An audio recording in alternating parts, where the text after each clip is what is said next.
लगातार तस्वीरें आपको दिखा रहे हैं। अजीत दादा पवार का अंतिम संस्कार, पूरी प्रक्रियाएं इस समय की जा रही हैं। ये तस्वीर आप देख सकते हैं और ये प्रक्रिया भी अपने अंतिम चरण पर है। जैसा कि रोहित ने जिक्र भी किया था कि लकड़ी देना, वो तमाम जो हिंदू रीति रिवाज के अनुसार, क्योंकि 16 संस्कार होते हैं और अंतिम संस्कार जब विदाई दी जाती है एक अनंत यात्रा पे जब निकल जाते हैं, तो ये अंतिम संस्कार की पूरी प्रक्रियाएं जो इस समय चल रही हैं। अब से कुछ देर पहले उनकी पत्नी ने उनको आखिरी श्रद्धांजलि अर्पित की, उनके दर्शन किए और उनके पूरे परिवार के लोग आए, उनकी माता आईं। बहुत ही भावुक क्षण, ख़ास तौर पर परिवार की बात करें, उनके अपनों की बात करें, उनकी माता का अगर मैं जिक्र करूं रोहित, तो ये भी पता चला कि उस वक्त वो टीवी देख रही थी और उनको ये पता भी चला, तो फिर घर में जितने काम और करने जैसा वाले हम लोग बता रहे थे, स्टेट ऑनर के साथ अंतिम संस्कार होगा। इस वक्त वही प्रक्रिया आप देखेंगे। फोर्सेस के जवान पुष्पगुच्छ लेकर इस वक्त उनकी पार्थिव शरीर की ओर आगे बढ़ रहे हैं। राजकीय सम्मान के साथ आप देखेंगे गृह मंत्री अमित शाह पुष्पांजलि अर्पित करते हुए पार्थिव शरीर पर। ये सीधी तस्वीरें हैं, बहुत भाव विभोर कर देने वाली ये तस्वीरें। तयार असणार आहेत। पोलीस बँड पथक पुष्पचक्र वाहून श्रद्धांजली अर्पण केल्यानंतर मानवंदना देणार आहेत।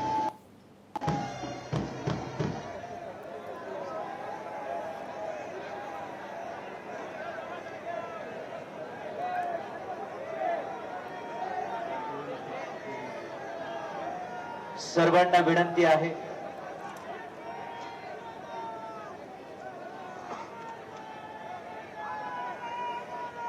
इतर मान्यवरांना या ठिकाणी पुष्पचक्र अर्पण करण्यासाठी आपण पुढे बोलवतो आहे।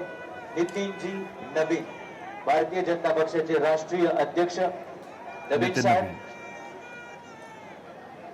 आदरणीय दादांना अर्पण करतील। तर राज्याचे मुख्यमंत्री देवेंद्रजी फडणवीस,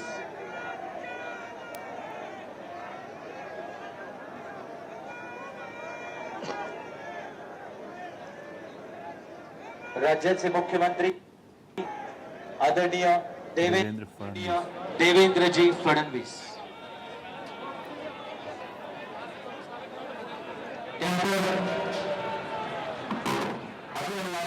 त्यांना श्रद्धांजली अर्पण करण्यासाठी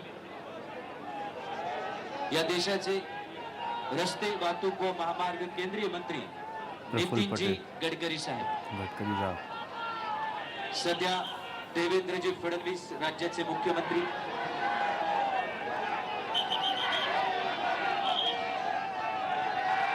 आपल्या सहकार्याला अखेरचा निरोप देतात।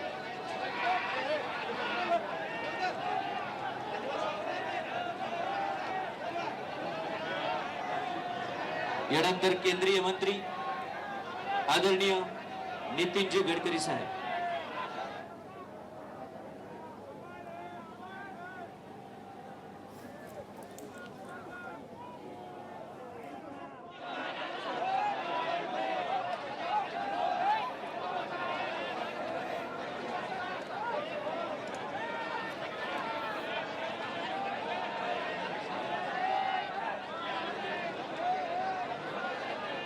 सन्माननीय नितीनजी गडकरी पुष्पचक्र अर्पण करतात। त्यानंतर गोव्याचे मुख्यमंत्री आदरणीय प्रमोदजी सावंत,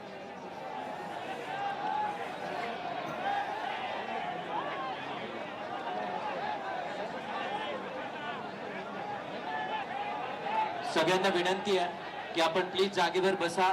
आपल्याला सूचना दिल्यानंतर उभं राहायचंय। सध्या जागेवर बसा।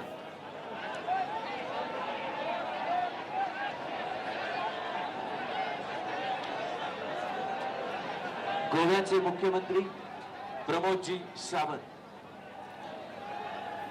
तो राजकीय सम्मान के साथ अंतिम संस्कार होगा और आपने देखा गृह मंत्री अमित शाह जी, देवेंद्र फडणवीस जी, नितिन गडकरी जी और अभी तस्वीरें आपके सामने हैं प्रमोद सावंत जी की। और अब उनके साथी एकनाथ शिंदे जी भी पुष्पगुच्छ अर्पित करने के लिए इस वक्त आ रहे हैं। बहुत भाव विभोर कर देने वाला ये पूरा क्षण है। वो चेहरा, वो आवाज आज शांत हुई है, जिसका शोर महाराष्ट्र, पश्चिम महाराष्ट्र तक सीमित नहीं रहा, बल्कि देश की राजनीति में जब ये चेहरा कुछ कहता था, जब ये बात कुछ कहती थी, ये आवाज सिर्फ शांत हुई है। उनका विजन अभी आगे बढ़ाना है, उनकी विरासत को अभी आगे बढ़ाना है। बारामती को जो उन्होंने पावर हब, बारामती में उनको Ajit Pawar equal to Ajit power इस नाम से संबोधित किया जाता है। और अब एक एक करके सरकार से जुड़े हुए नुमाइंदे,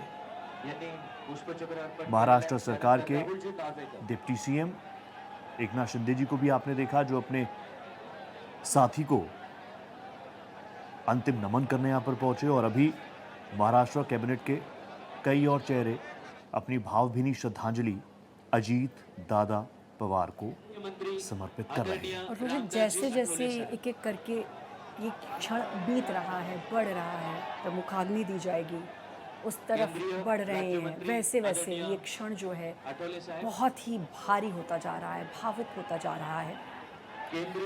तमाम बड़े चेहरे राजनीति के इस वक्त वहाँ पर दिखाई दे रहे हैं और उनको उनके अंतिम दर्शन कर रहे हैं, उन्हें श्रद्धांजलि दे रहे हैं। पूरा देश आज याद कर रहा है अजीत दादा पवार को। बड़ी संख्या में उनके समर्थक पहुंचे हुए हैं विद्या प्रतिष्ठान, जहां पर ये बहुत बड़ा ग्राउंड है विद्या प्रतिष्ठान का, पूरी तरीके से खचाखच भरा हुआ है। राजकीय सम्मान के साथ उनका अंतिम संस्कार किया जाएगा और उसी प्रोटोकॉल के तहत आप देखेंगे प्रशासनिक अधिकारी, पुलिस प्रशासन के अधिकारी,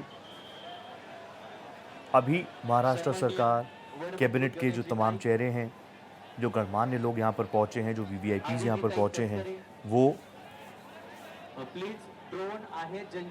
अपना श्रद्धा सुमन अर्पित कर रहे हैं अजीत पवार जी को। कल एक बहुत दुखद हादसे में अजीत दादा पवार का निधन हो गया। हर कोई, हर एक कार्यकर्ता, हर एक चाहने वाला, एनसीपी से जुड़े तमाम नेता यही भगवान से प्रार्थना कर रहे थे कि कुछ ऐसा चमत्कार हो जाए और कुछ पॉजिटिव, सकारात्मक संकेत आए। लेकिन नियति को शायद यही मंजूर था कि बारामती का लाडला, जो इन गलियों में पला बढ़ा, जो इन गलियों से निकलकर महाराष्ट्र ही नहीं बल्कि देश की राजनीति में अपना एक अलग मान, सम्मान, पहचान बनाता है, वो अपनी आखिरी सांस भी उसी धरती पर लेता है जहां से सारी चीजें उन्होंने शुरू की। जीवन का ये चक्र जहां से शुरू हुआ अजीत दादा पवार का, वो वहीं पर आकर संपन्न हुआ। विद्या प्रतिष्ठान की ये धरा, ये मिट्टी, जिसको बनाने में, जिसकी एक एक ईंट में खुद अजीत दादा पवार ने मानो खड़े होकर इस ख्वाब को हकीकत में तब्दील किया, उसी मिट्टी में आज समा जाएंगे अजीत दादा पवार अब से कुछ ही देर में। और अब राजनीतिक जगत की तमाम बड़े चेहरे, आपने कुछ देर पहले गृहमंत्री अमित शाह को देखा, उसके बाद केंद्रीय मंत्री नितिन गडकरी, महाराष्ट्र के CM Devendra Fadnavis, deputy CM Eknath Shinde, Goa के सीएम प्रमोद सावंत, और उसके साथ ही ये सिलसिला शुरू हुआ और अब उनको लगातार श्रद्धांजलि अर्पित करने के लिए यहाँ पर लोग दिखाई दे रहे हैं।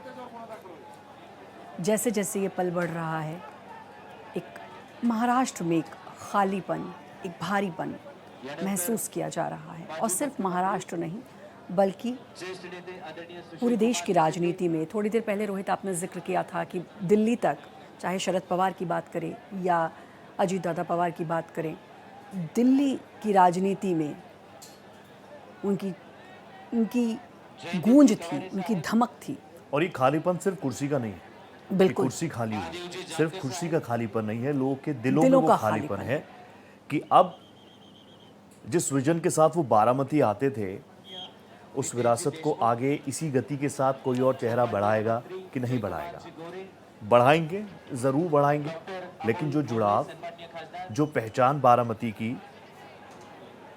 अजीत दादा पवार के जहन में थी, जो विजन और मिशन अजीत दादा पवार के मन में था बारामती को लेकर, जिन्होंने बारामती को सिर्फ एक कॉन्स्टिट्यूंसी के तौर पर नहीं देखा बल्कि अपनी मां के तौर पर देखा, उस धरा को अपनी मां के तौर पर देखा कि इस मिट्टी ने मुझे इतना कुछ दिया है, मैं इस मिट्टी को क्या कुछ दे पाऊंगा।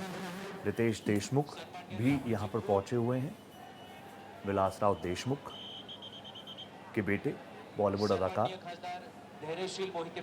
और वो काफ़ी करीबी माने जाते थे अजीत दादा पवार की। कई ऐसी रील्स हैं, कई ऐसी वीडियोस हैं जब रितेश देशमुख उनके चरण छूते हुए एक फादर फिगर के तौर पर अजीत दादा पवार, शरद पवार साहब को देखते हैं।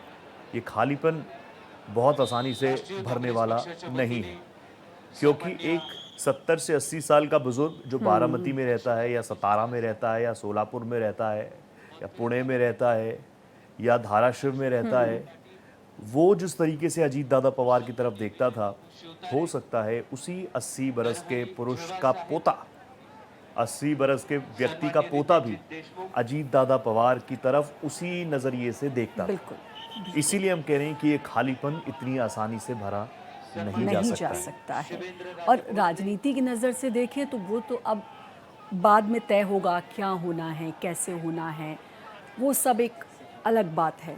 लेकिन एक भावनात्मक नज़रिए से अगर देखें, इमोशनली देखें, तो हर कोई टूटा हुआ है, बिखरा हुआ इसलिए नहीं कहूँगी, क्योंकि जो जनसैलाब यहाँ पर दिखाई दे रहा है वो बता रहा है कि उनके लिए लोगों का कितना ख़ास लगाव था, लोगों के दिलों में उनका कितना प्यार था उनके लिए, लोगों के दिलों में, और क्या जगह थी। ये चीज़ ये जनसैलाब बता रहा है।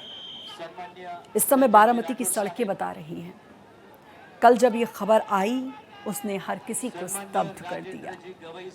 कई ऐसे राजनीति के बड़े चेहरे, चाहे सुप्रिया ताई की बात करें, शरद पवार की बात करें, इसके अलावा भी उनको फफक फफक के रोते हुए देखा गया, जिससे समझ में आया कि राजनीति के परे भी एक अलग दुनिया, जिसमें वही इमोशंस, वही भावनाएं हैं।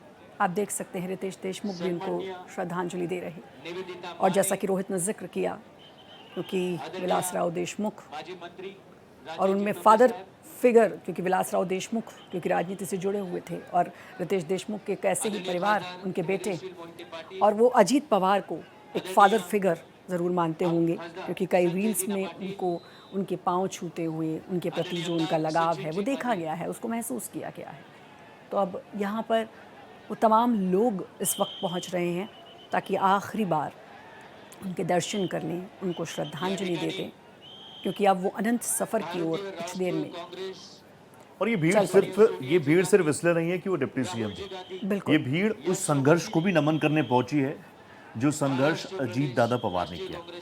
बहुत सारी चीज़ें ऑब्वियसली लोग कह रहे होंगे कि शरद दादा पवार, उनका बैकग्राउंड बहुत मजबूत रहा होगा, लेकिन ये बात भी बिल्कुल साफ है, कई एनालिस्ट ये बताते हैं कि अजीत दादा पवार ने वाकई ग्रामीण अंचलों में एनसीपी को मजबूत, एनसीपी तो बाद में बना, एक बात और है, बोल्ड डिसीजन जब सोनिया गांधी जी, क्योंकि उस वक्त कांग्रेस में ही थे शरद पवार साहब, सोनिया गांधी जी की नेशनैलिटी को लेकर जब सवाल उठा, उसी के बाद शरद पवार साहब ने कांग्रेस से हटकर एनसीपी बनाई।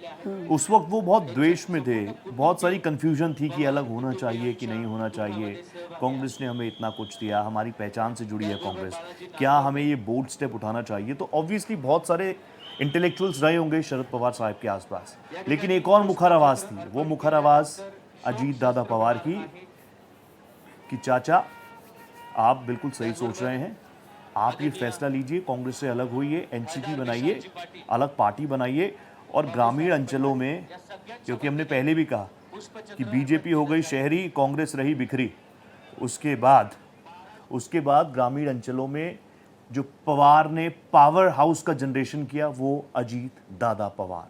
अंतिम संस्कार की पूरी प्रक्रिया हो चुकी है, गार्ड ऑफ ऑनर उनको दिया गया है और स्टेट ऑनर के साथ उनका अंतिम संस्कार होगा।